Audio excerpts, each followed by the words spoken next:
William Henry Harrison was the son of Benjamin Harrison V. He was the youngest son, so he was in Benjamin Harrison VI. Benjamin Harrison V was a founding father, one of the signers of the Declaration, and the fifth governor of Virginia from a long line of famous Virginians. Just to give you kind of a timepiece there, when Benjamin Harrison V left office in Virginia, he was taken over by Patrick Henry. So William Henry Harrison was famous in his own right, and even in that, added to his fame. He fought against Native Americans in the battles of the Battle of Fallen Timbers, and because of that, made a name for himself, and after that went to Congress.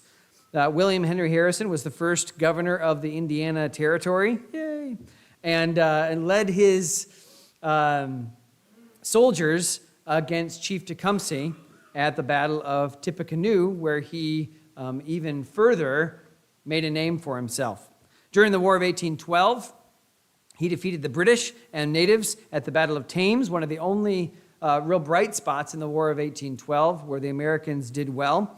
And then after that, moved to Cincinnati. And he was going to live a private life, but was urged to run against Martin Van Buren in 1836. So he did. He lost.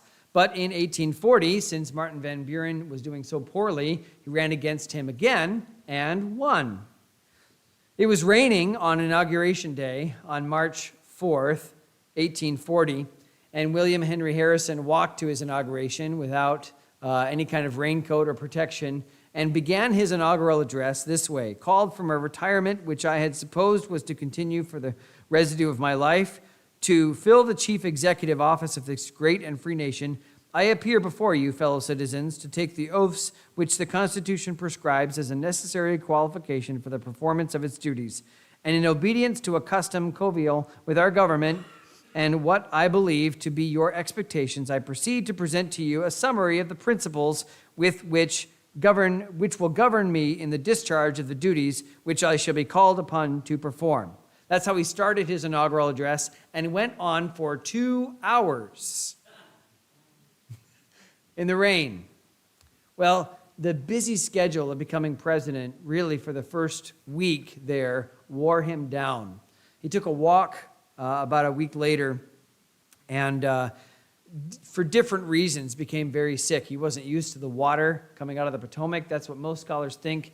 But that, with just a vigorous schedule and having this cold, actually ended up dying a month after that inaugural address. He was the shortest-lived president that we've ever had. And now we, of course, have the amendments that would say who would take over after the president is gone, and even the whole long line of succession, but they didn't have that figured out then at all. So his vice president, John Taylor, just assumed the presidency, and they had to scramble to find out if he was going to be the president or not. When John Taylor took over, he gave a speech just again 8 days after William Henry Harrison had died, and said this, quote, "Upon him you had conferred your suffrages for the first office in your gift, and had selected him as your chosen instrument to correct and reform all such errors and abuses as had manifested themselves from time to time in the practical operation of the government. While standing at the threshold of this great work, he has, by the dispensation of an all-wise providence, been removed from amongst us, and by the provisions of the Constitution, the efforts to be directed to the accomplishing of this vitally important task have devolved upon myself."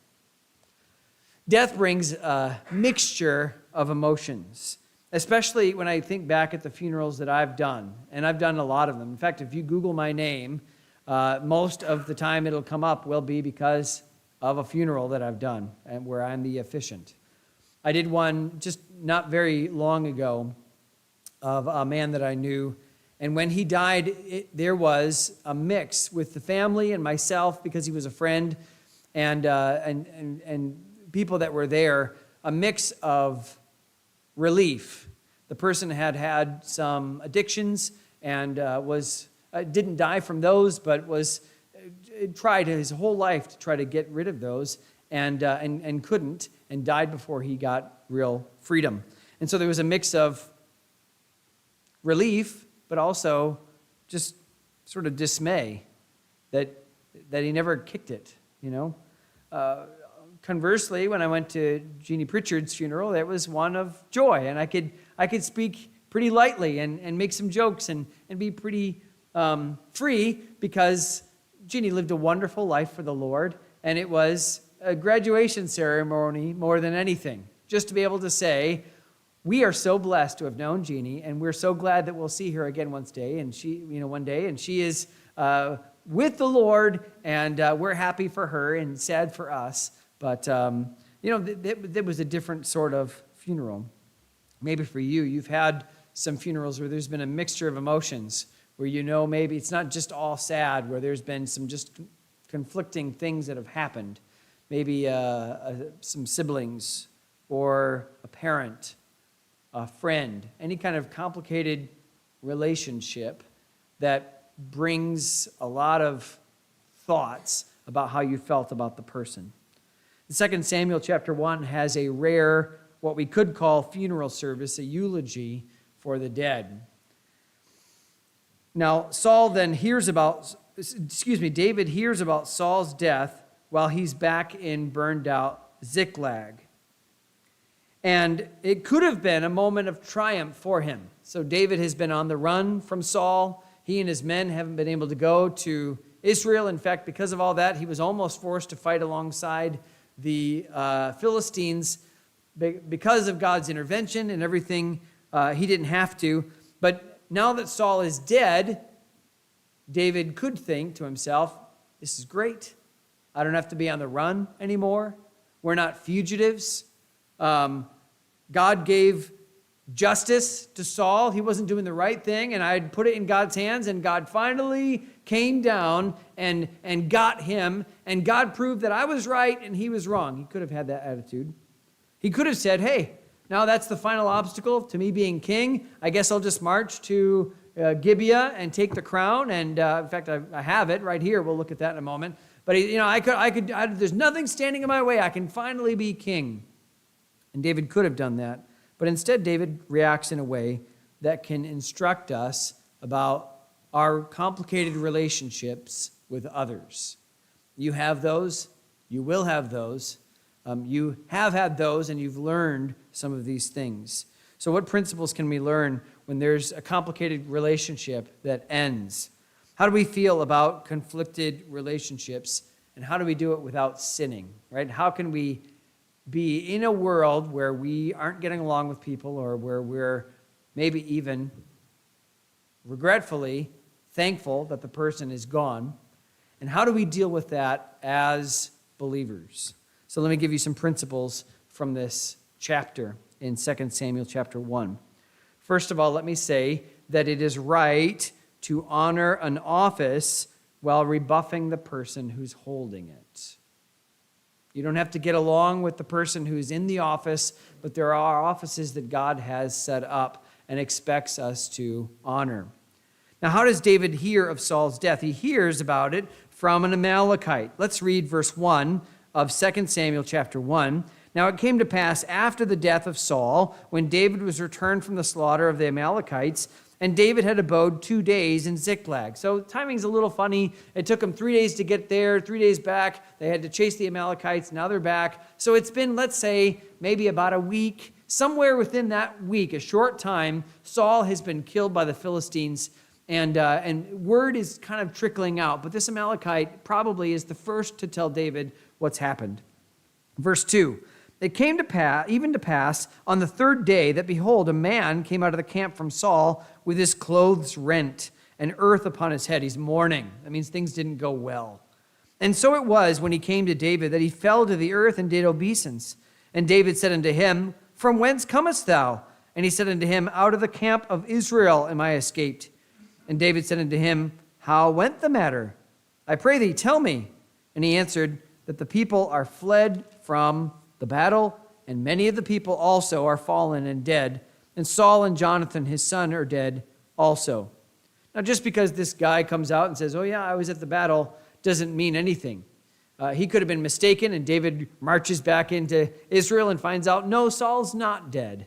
And so he asks, How knowest thou that Saul and Jonathan his son be dead? And so the young man gives a story. Now, before I read the story, I'll just say my personal opinion is that he was lying. That what we have as the accurate representation of what happened, that Saul wounded, killed himself, and then his armor bearer killed himself, that's what we read about at the end of 1 Samuel. That's the actual account. What the Amalekite here says is fabrication. So verse 6, the young man that told him said, as I happened by chance upon Mount Gilboa, behold, Saul leaned upon his spear, and lo, the chariots and horsemen followed hard after him. And when he looked behind him, he saw me, and called unto me, and I answered, here am I. And he said unto me, who art thou? And I answered him, I am an Amalekite. And he said unto me again, stand, I pray thee, upon me, and slay me, for anguish is come upon me, because my life is yet whole in me. I'm injured, I'm going to die, but I'm not there yet, and I'd like to die before these Philistines come and start abusing me and torturing me as I'm dying. I don't want that, so please just finish me off. So verse 10, so I stood upon him and slew him, because I was sure that he could not live after that he was fallen. And I took the crown that was upon his head and the bracelet that was on his arm, and have brought them hither unto my Lord. And at this point in the story, he produces them, and David sees that's Saul's bracelet, and that's his crown. He really is gone. There's no way this man would have these things if Saul wasn't actually dead. Now, this Amalekite lies, I think, because he thinks he can get a reward. And I did a lot of thinking about this week, the way that the world thinks about things and the way that believers think about things. The Amalekite says, hey, David, he's on the run from Saul. Of course, he wants to hear good news that he's dead. And if he hears that I'm the one that finished him off, maybe there'd be something in it for me. Maybe I could get a little position or a reward of something, because that's the way normally it works. In the world's economy, if you can do a favor for the next guy who wants to be king, if you can stab him in the back, poison him, whatever, if you can do that to the king, maybe the next guy will thank you for it.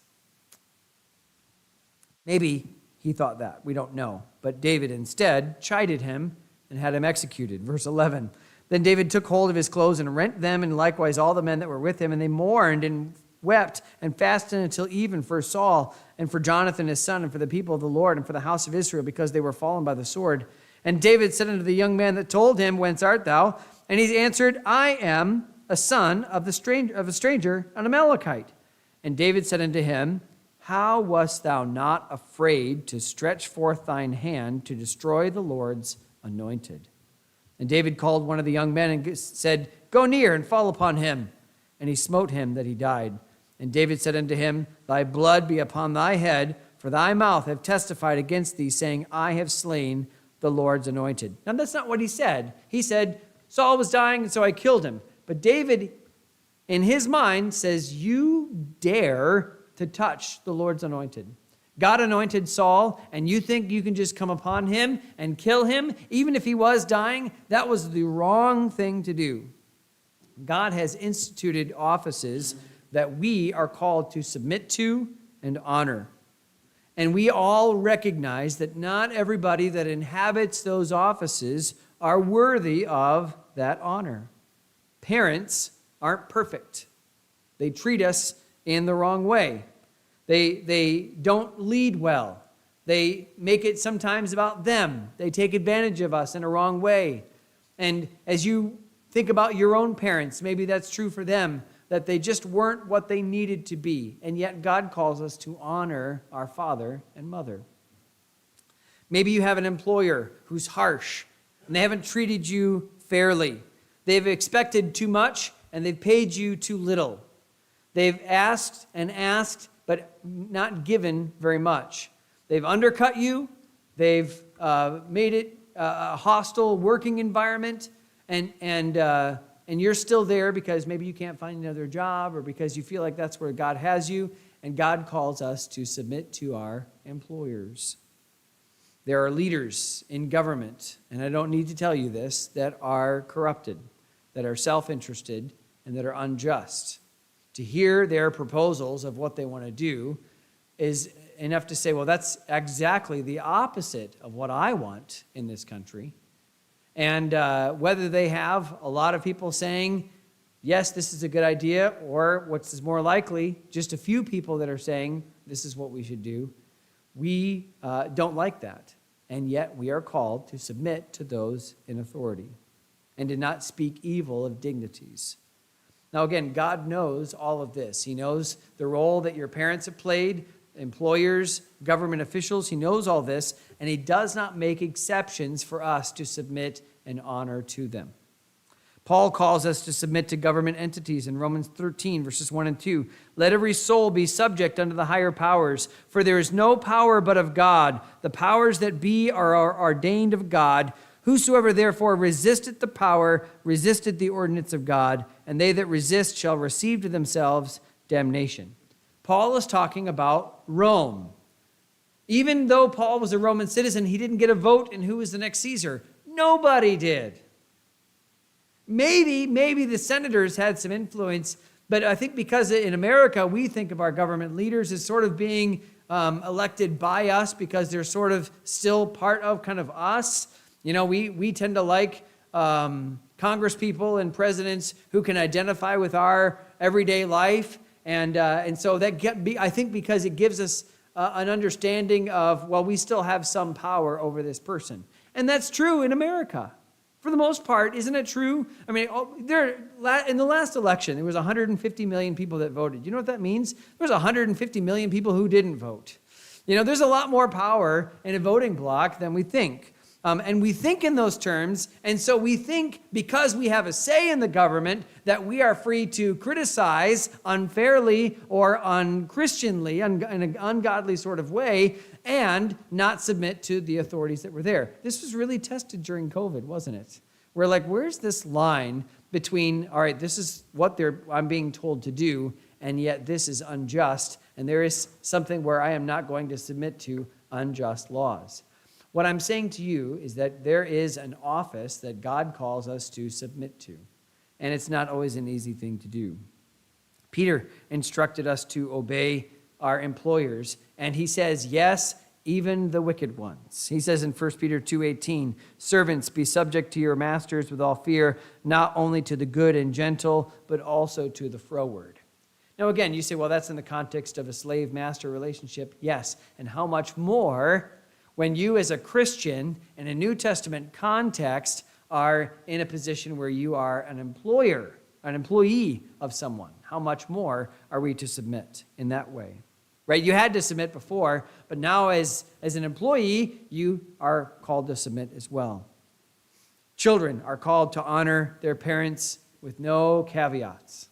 Right? And I understand, well, I can think of exceptions. What I'm saying to you is that you can honor the office while still not loving the person who's inhabiting that office. And that's what I see with David and Saul here. David was no friend of Saul's. I mean, he wanted to have a good relationship. It could have been that David would have said, hey, this is great. Saul wasn't doing the right thing. He was using his power to do all kinds of wicked things. He killed a whole city of priests. So good, I'm glad that he's gone. But David instead said, that was God's anointed. That was an office that God set up, and you had no right to do what you did. You say, well, Pastor Hawn, that sounds great, except I'm looking at my leaders. I'm dealing with a boss. I have parents that I struggle to honor. So how can I do this? First of all, I think with the right expectations. The government, leaders, your parents, your employers cannot bring you joy. That's not their job. And when they offer to do it, I say, no thanks. Now, I want to bring my children joy, but I want them to find joy in the place you can only find joy, which is in the Lord. Right? It is not their task to bring us joy. And so why do we expect them to do more for us than what they're called to do? And we can say this, right? Part of the problem. Everybody wants someone else to fix my problems. That's an undue burden. And when you put an undue burden on a power, they will take that and they will go further than you intended for them to do with that power. It is right for us to say, these are the people in place in these offices. It is right to look past them to the Lord and his sovereignty and his character. I believe in getting involved in what you can in your job. If there's anything you can do to make your work situation better, if there's anything you can do to get involved in politics, I'm involved in it. Do what you can. Work hard. But all of that should be flowing from a trust in the Lord, not from an expectation that life will magically change if we just do a little bit more, because that's not the point. God calls us to submit to the authorities in our lives just because it's the right thing to do. So manage your expectations a little bit. Second, you can do this with the right understanding. God is not condoning sin. He's not saying, well, yeah, people are going to sin, so it's fine by doing that. What he says is, yes, people are going to sin, and you have to understand that is a part of it. When Peter says you have to submit to your masters, even the froward, he's recognizing there are some masters that are wicked. There are some people in high positions that are evil. Your parents are going to do things that are wrong. They're going to sin against you. And again, yet, you are still called to honor the offices. Those in our relationships are our intersections with the world. And those intersections, because we're in the world, are corrupted by sin and in need of our influence. And God wants to use us. So we need the right understanding. How can I honor the office even as I don't necessarily agree with what's going on? I can do it with the right expectations for them, for me. I can do it with the right understanding that sin is a part, it's baked in to the world we're living in. And 3, with the grace to obey. It's okay to say, I cannot do this in my own power. I cannot obey my parents without the Lord's help. I can't be a faithful employee and respect and my boss. I cannot not speak evil against those who are in power and government officials, especially when I see all the nonsense that they're doing. I can't think of them in the right way. Yes, but God can, and when you cry out to him, he can help you to obey and honor those positions. I think it is good for us to say, I will honor the position even as I really rebuff is the word I used in my notes. I was going to use despise, but I feel like that's probably too hard. However, the complicated relationship is between you and the office, who's in the office. God calls us to have the right and Christian perspective. Second principle is this, that it is okay to overlook the faults of a person. What David says then, what he goes into, and Dan read most of this, is, again, a bit of a eulogy. And the way he's talking, you think, are we talking about the same person? You're talking about Saul, right? Saul the king, the tall guy, right? That's who you're talking about? And yet the way David talks about him isn't, again, in a flattering sort of way, like the way that people in power talk platitudes about one another, but they really despise each other. That's not what I believe is going on here. He says this in verse 17. David lamented with this lamentation over Saul and over Jonathan his son. Also he bade them teach the children of Judah the use of the bow. Behold, it is written in the book of Jasher. Here's what David says. The beauty of Israel is slain upon thy high places. How are the mighty fallen? Tell it not in Gath. Publish it not in the streets of Ashkelon, lest the daughters of the Philistines rejoice, lest the daughters of the uncircumcised triumph. Ye mountains of Gilboa. That's where Saul died. He died in the mountains of Gilboa. Let there be no dew, neither let there be rain upon you, nor fields of offerings. For there the shield of the mighty is vilely cast away, the shield of Saul, as though he had not been anointed with oil. From the blood of the slain, from the fat of the mighty, the bow of Jonathan turned not back, and the sword of Saul returned not empty. David did not bring out Saul's faults and evils, but he rejoiced in his triumphs. Saul was a leader who had a shield, and he was mighty, and he went out and he fought for our country. Saul had had victories, and David was thankful for that. He had helped Israel be rid of the Philistine threat on many, many occasions, and he had not shirked his duty. He went out with the men to fight and died there on the battlefield. He called him the beauty of Israel and the mighty. lest we think that David was somehow deceived, or somehow he didn't really know the real Saul. If there's anybody that did, it was David. There's a temptation whenever I do a funeral to whitewash the person. I made this joke at Jeannie's funeral. There was a man who had been a wicked man, and his wife and his widow and his orphaned son were sitting there. And as the preacher talked about in glowing terms this man that had died, the mother leans over to her son and said, "Go check to see if that's your dad in there." Right? There's just this temptation to always have to say the nice things about somebody, right? Mark Antony in Julius Caesar, I come to bury Caesar, not to praise him. The evil that men do lives after them. The good is often interred with their bones, so let it be with Caesar. I'm tempted sometimes to feel dishonest about the way that I'm talking about this person, but you can't think of people in one color. It's true that I've done some funerals for some people that I'm not sure are in heaven, and some that don't have, that ended their lives in some really tragic way. Again, with some people saying even there's a little bit of relief there. But we all understand that there were moments of our life, like think back to your life, and if somebody had taken a snapshot of your life, and that was your whole story, and they said, this is who this person is. Now, maybe it was more than a snapshot. Maybe it was years and years of videotape. What I'm saying is not that there's good in people, but that there is enough good for us to be thankful for and to, at some point, overlook the faults of those people. It is good to learn to let go what happened in the past and to think differently about the person that you're in a complicated relationship with. David was able to speak to the good while in a large part overlooking the bad. That's not an easy thing to do. Some of you have been really, really hurt by people, and you have broken relationships that not only will never be mended, but you don't want them mended, and that's okay. But it's also okay to forgive the person. It's also okay to think about them in a different sort of way, where you can pray for them, where you can wish good for them, and not just because it benefits you, because at this point maybe it wouldn't. It's okay for you, especially if they're gone, to have a spirit of forgiveness.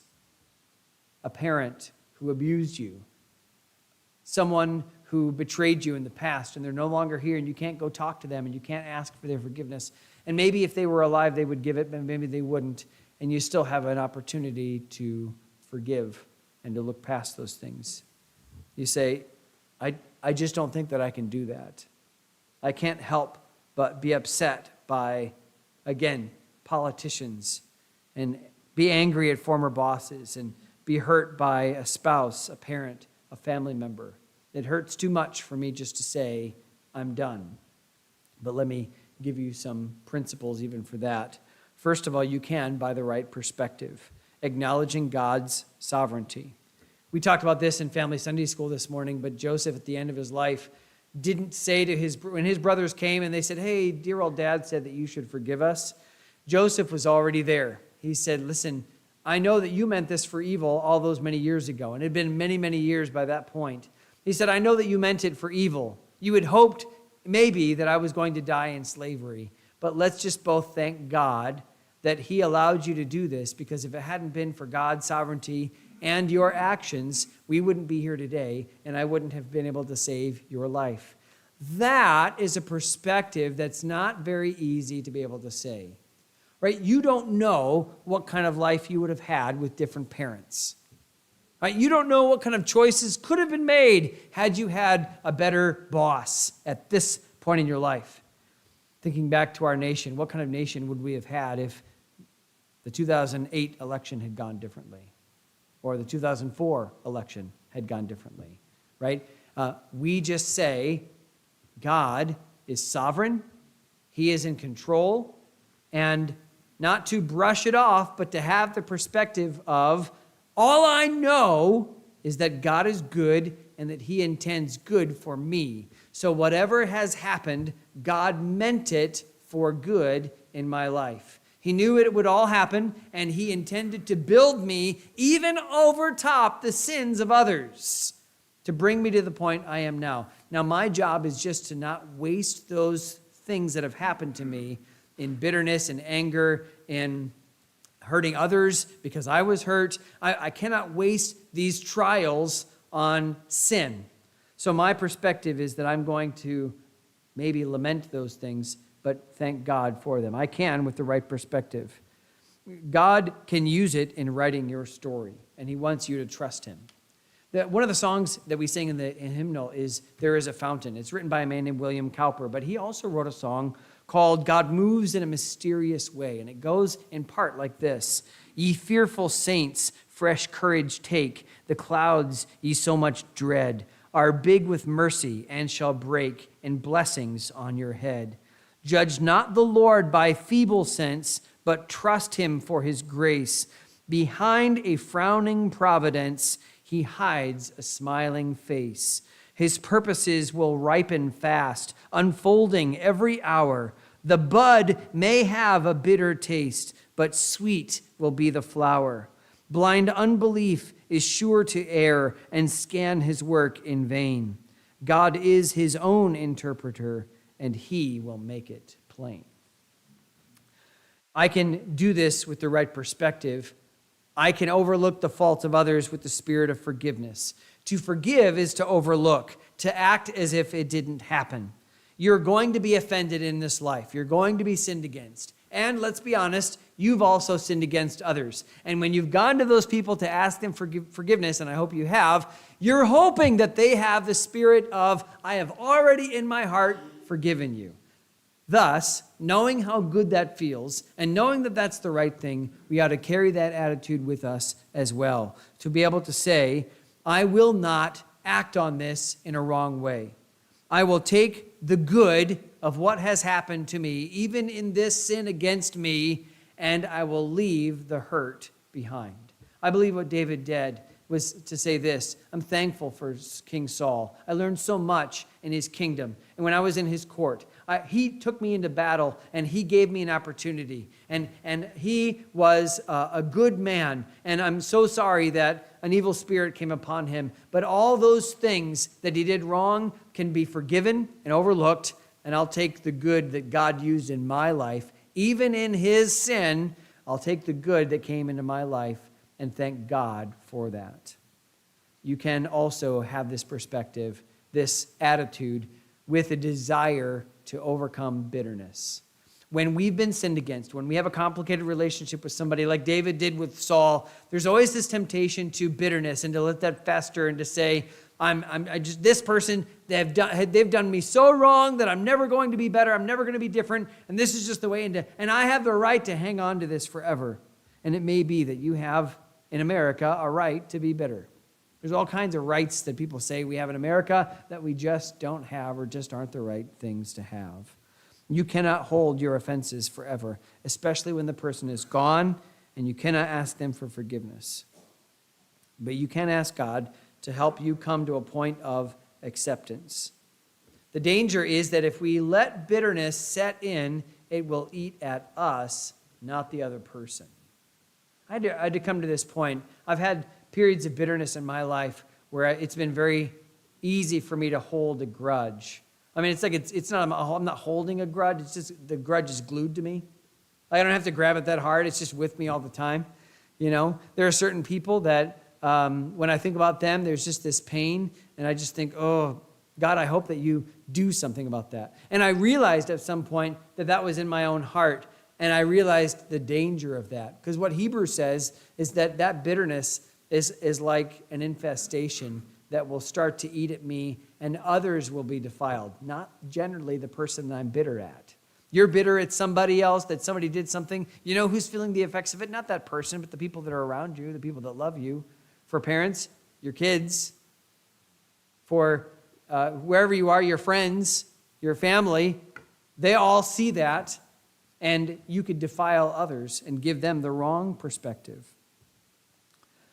Bitterness is a danger that God warns us about. It'll defile others. And so it's okay, it's good for us to say, I will forgive and I will overlook the offense. We're not saying it's okay. Oh, what that person did to me, that wasn't a sin. You don't have to say that. You can say, yeah, they sinned against me, but I'm choosing to not be bitter about this. I am choosing to think about the good and to accept the good that God brought into my life, even through their abuse and sin. That's the second principle. So the first principle is that it is right to honor an office while rebuffing the person who's holding it. The second principle is it's okay to look over the faults of a person. And the third principle is this: it's right to grieve for what was lost. It's right to be sad. It's okay to be sad for what could have been. David laments Saul and Jonathan. Verse 23, Saul and Jonathan were lovely and pleasant in their lives, and in their death they were not divided. They were swifter than eagles. They were stronger than lions. Ye daughters of Israel, weep over Saul, who clothed you in scarlet with other delights, who put on ornaments of gold upon your apparel. How are the mighty fallen in the midst of the battle? O Jonathan, thou wast slain in thine high places. I'm distressed for thee, my brother Jonathan. Very pleasant hast thou been unto me. Thy love to me was wonderful, passing the love of women. How are the mighty fallen, and the weapons of war perished? David laments them, and it even says in verse 18 that he taught Judah how to play the bow, this song. Saul was supposed to be the conqueror. He was supposed to be God's chosen man, God's representative. He was supposed to be the instrument who was supposed to turn the whole nation around, going from judges to a godly, centralized person. And Saul was not that. He turned power-hungry, vengeful, self-seeking, and murderous. And I think that David's lamenting that as well. Jonathan was supposed to be next to David. Jonathan hadn't done anything wrong. He wasn't a part of Saul's campaign to find David. Jonathan didn't do anything wrong. And David's heart was for Israel and for Saul, but it was especially for Jonathan, his best friend. Jonathan had said at one point, don't worry, you'll be king and I'll be right next to you. And now David's realizing that will never happen. I'll never see him again. We'll never get to find out what a kingdom with David as the military leader and Jonathan saying, can I go smite some garrisons? Can I just go on an excursion? And David says, fine. Do you want me to go with you? Well, I don't need you to go with me. I'll just go. All right, well, let's go together. No. You stay here and do kingly things. You're getting soft. No. Let's go. We never get that story. David never gets what it would have been like to fight alongside his best friend, to be in the kingdom together. And that's okay to grieve what was lost. Grief is more than just the loss of a person, right? It's more than just this person is now gone. If you've ever experienced grief, you know that that's true. It's not just, oh, there's a person who's not there anymore. It's the loss of the future and what might have been. That's why birthdays, anniversaries, special days are so hard, because you think, what would life have been like today? What would I be doing today if this person had still been here? We mourn not just the person, but all the plans and all the hopes, all the change and all the hope for better that we could have had. All those are gone. And especially when there's sin, we kind of wonder if they would have repented. I don't know what David thought about Saul. I personally don't think we'll see Saul in heaven. I don't know that that you see a witch the night before and then kill yourself the next day. I'm not sure that's real evidence that Saul is with the Lord. I'm sure there's a part of David that was hoping that Saul would have changed, that he would have said, what am I doing? Yeah, I need to abdicate the throne. I'm doing the wrong thing. I'm going back to farming and looking for donkeys. You take the kingdom, and Jonathan, you help him out, right? That would have been great, but that's not going to happen now. Sometimes God takes someone home because they won't repent. And it's a grace, I think, that God stops them before they go too far.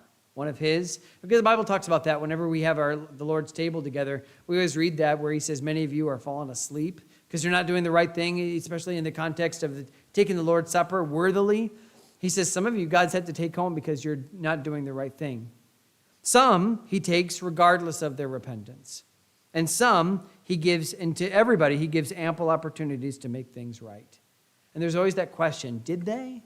Did they make it right?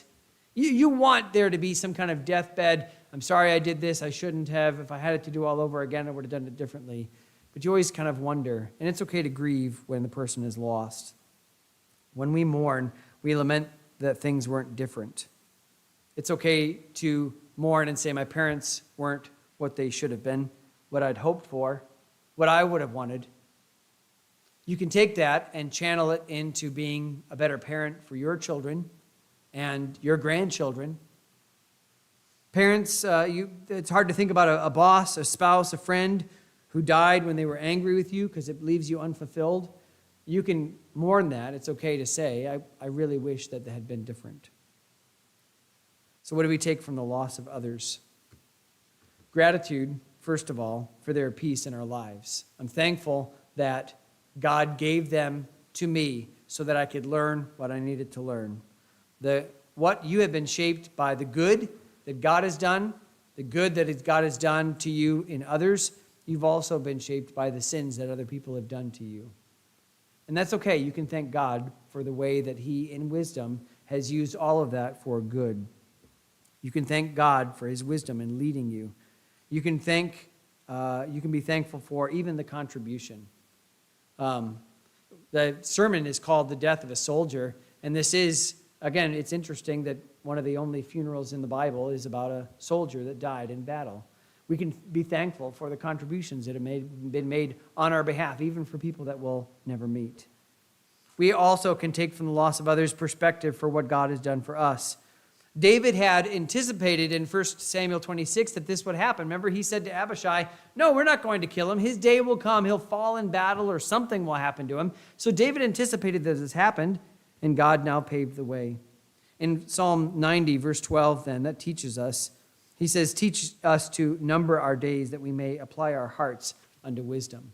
With that perspective of saying, yeah, I don't have as much time to make right the things that I need to as well. Ephesians 5:16, redeeming the time because the days are evil. We get 8,760 hours every year. How are we spending them? When we think about what others have done and how they have failed, that should be motivational for us. And finally, there's a warning here about throwing away our life. When we look at other people and what they have done and the loss that was there, that motivates us to not follow in their footsteps. David is going to sin later with Bathsheba, and it's interesting what he writes in Psalm 51 are these words, cast me not away from thy presence, and take not thy Holy Spirit from me. You know what he's saying? Don't do to me what you did to Saul. Lord, I sinned, but I'm not rebelling against you. I don't want you to take your presence away from me like you did Saul. Saul was hard-hearted, and this was a moment for David to at least take warning. He didn't want the same path as Saul. In fact, last week when we preached out of Psalm 18, verse 36 says, thou hast enlarged my steps under me that my feet did not slip. Now, it's sad that others might be a warning for us, but we can avoid being that for others, and we can look on others and take that warning. There are some principles, even from a story like this, where David is thinking about his relationship with Saul and how everything happened. There are some principles here that we can take for ourselves. And I'm hoping that God can do some comforting, helping, healing work in you here this morning.